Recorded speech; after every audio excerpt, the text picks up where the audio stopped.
जय हिंद। तो आज हम अपने आपदा प्रबंधन अध्याय को शुरू करेंगे।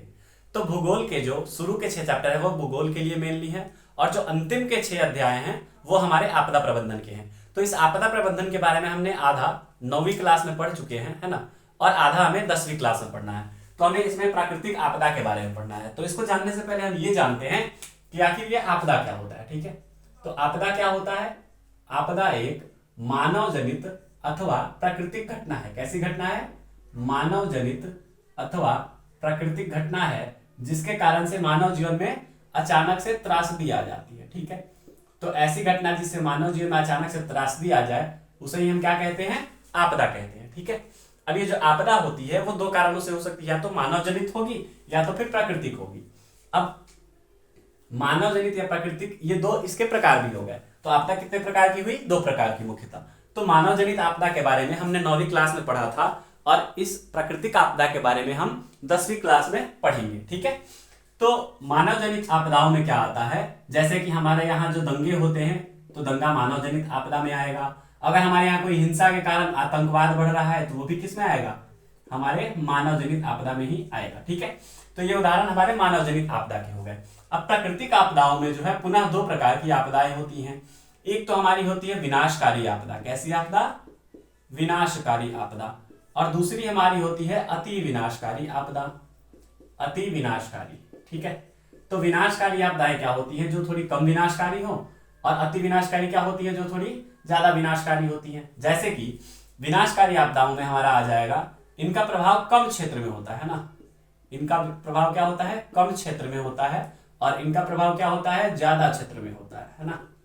तो इसीलिए इसे क्या बोलते हैं? हम अति विनाशकारी बोलते हैं, क्योंकि इनका क्या है? ये प्रभाव ज्यादा क्षेत्र में है। ठीक है, चलिए, तो ये कम क्षेत्र में प्रभाव करने वाले, जैसे मान लीजिए कि कहीं पे अभी बारिश हो रहा था और बारिश के साथ साथ पत्थर भी गिरने लगे, तो इसे हम क्या बोलते हैं? ओले गिरना। यानी कि ओलावृष्टि अगर कहीं हो रही है तो इसे हम बोलेंगे क्या है? ये हमारी विनाशकारी आपदा है। लेकिन अगर ओलावृष्टि के जगह पर क्या हो जाए कि बाढ़ आ जाए, है ना, तो इसे बोलेंगे क्या? ये अति विनाशकारी आपदा है, क्योंकि इसका प्रभाव ज्यादा क्षेत्र में होता है। ये हो सकता है 1-2 गांव में ही हो, और ये हो सकता है कि 1-2 राज्यों तक बढ़ जाए, तो इसीलिए इसको क्या बोलेंगे?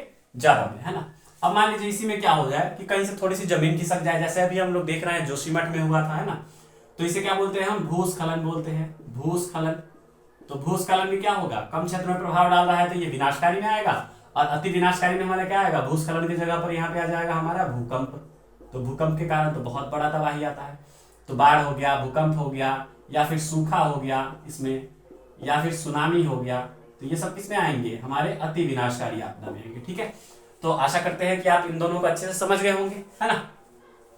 अब हम अपने आगे बढ़ाते हैं इस चैप्टर को। अब हमें ये समझना है कि हमने आपदाओं को तो समझ लिया। अब ये आपदा जब हम लोग समझ लिया कि आपदा के कारण हम देख रहे हैं कि हमारे विकास को कितनी क्षति पहुंचती है ना। हमारे विकास के सभी कार्य रुक भी जाते हैं, कहीं जगह जगह पे पुल धंस जाते हैं। जैसे अभी हमारे टनल में मजदूर भाई 41 मजदूर भाई फंस गए थे। तो इन सब को जब हम देखते हैं तो हम पाते हैं कि आपदा तो आती रहेंगी। आपदाएं प्राकृतिक कारण से जो हो वो तो आती रहेंगी, मानव कारण से भी कुछ आपदाएं आती रहेंगी, लेकिन हमें उसका प्रबंधन करना होगा ताकि हमारे विकास कार्य नहीं रुके। तो इसके लिए हमने क्या बनाया कि आपदा प्रबंधन। क्या बनाया हमने? आपदा प्रबंधन किया। तो आपदा प्रबंधन क्या होता है? तो आपदा का प्रबंधन करना, ठीक है, आपदा का प्रबंधन करना या फिर ऐसे उपाय करना जिससे क्या हो? आपदा के प्रभाव को कम किया जा सकता है। आपदा के प्रभाव को कम करने वाले उपाय, उसे ही क्या कहते हैं? हम आपदा प्रबंधन कहते हैं। आपदा के प्रभाव को कम करने वाले उपाय को ही क्या बोलते हैं? हम आपदा प्रबंधन कहते हैं। ठीक है, तो अब आपदा प्रबंधन तो हमें समझ आ गया, लेकिन आपदा प्रबंधन की जरूरत क्यों पड़ी, है ना। तो आपदा प्रबंधन तो समझ गए। अब आपदा प्रबंधन की जरूरत क्यों पड़ी हमें? तो इसमें हम ये लिखेंगे इसकी आवश्यकता।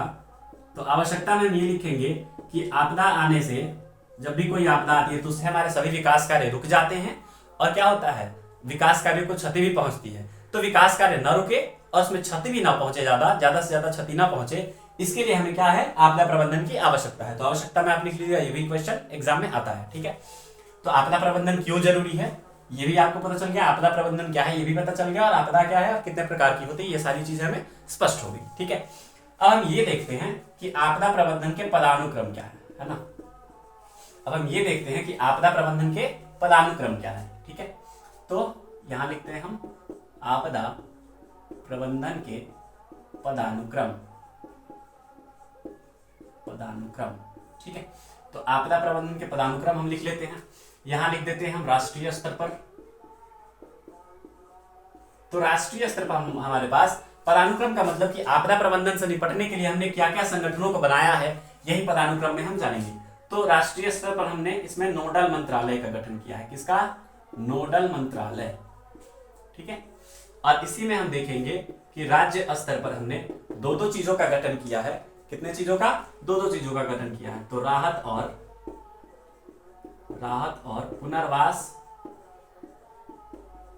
पुनर्वास प्रभाग है, और इस प्रभाग के अंदर में ही क्या आता है? आपदा और प्रबंधन विभाग आता है। क्या आता है? आपदा और प्रबंधन विभाग। ठीक है, अब अगर हम देखें कि जिला स्तर पर हम इससे कैसे निपटते हैं आपदा से, तो जिला स्तर पर आपदा से निपटने के लिए जिला मजिस्ट्रेट का कार्यालय हो, इसका काम देखता है। ठीक है, कौन देखता है? जिला मजिस्ट्रेट का कार्यालय। जिला मजिस्ट्रेट किसको बोलते हैं हम लोग? तो जिला मजिस्ट्रेट हम लोग को बोलते हैं डीएम ऑफिस। डीएम ऑफिस इसका काम देखता है। और अगर हम देखें कि प्रखंड स्तर पर इसका काम कौन देखता है, तो प्रखंड स्तर पर इसका काम देखने के लिए हमारे पास पंचायत समिति कार्यालय होता है।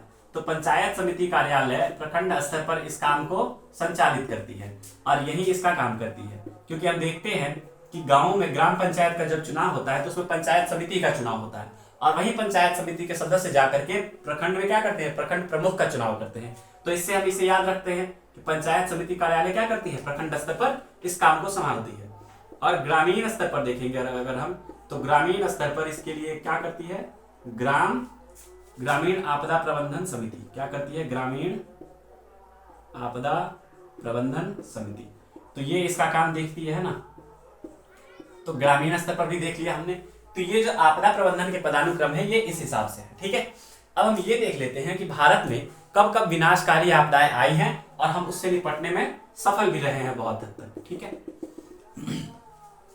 तो सबसे पहले हम देखते हैं कि भारत में सबसे पहले हमारा खतरनाक भूकंप आया था आपका 1934 में। तो 1934 में हमारे भारत में बहुत ही खतरनाक भूकंप आया था। ठीक है, और भूकंप के बाद हम देखेंगे कि हमारे भारत में सूखा भी आया था, और ये सबसे खतरनाक सूखा कब आया था हमारे पास? 1966 में। ठीक है, और हमारे भारत में सूखा के बाद ही क्या आया था? चक्रवात भी आया था। ठीक है, तो चक्रवात हमारे भारत में आया था आपका 1999 में, और चक्रवात के बाद हमारे भारत में सुनामी भी आया था, और बहुत भयंकर सुनामी आई थी, है ना। और इस सुनामी में ही हमारा क्या हुआ था? 2004 में आया था, जिसमें क्या हुआ था? इंदिरा पॉइंट हमारा डूब गया था। और इंदिरा पॉइंट जो कि भारत का सबसे दक्षिणतम बिंदु था अंडमान निकोबार आइलैंड पे, तो वो क्या हो गया था? हमारा डूब गया था। ठीक है, तो इंदिरा पॉइंट इसी सुनामी में डूब गया था। ठीक है, तो भारत का सबसे दक्षिणतम बिंदु क्या है? वो है इंदिरा पॉइंट, जो कि अब नहीं रहा क्योंकि वो क्या है? अब डूब चुका है। 2004 में ही वो सुनामी में डूब गया।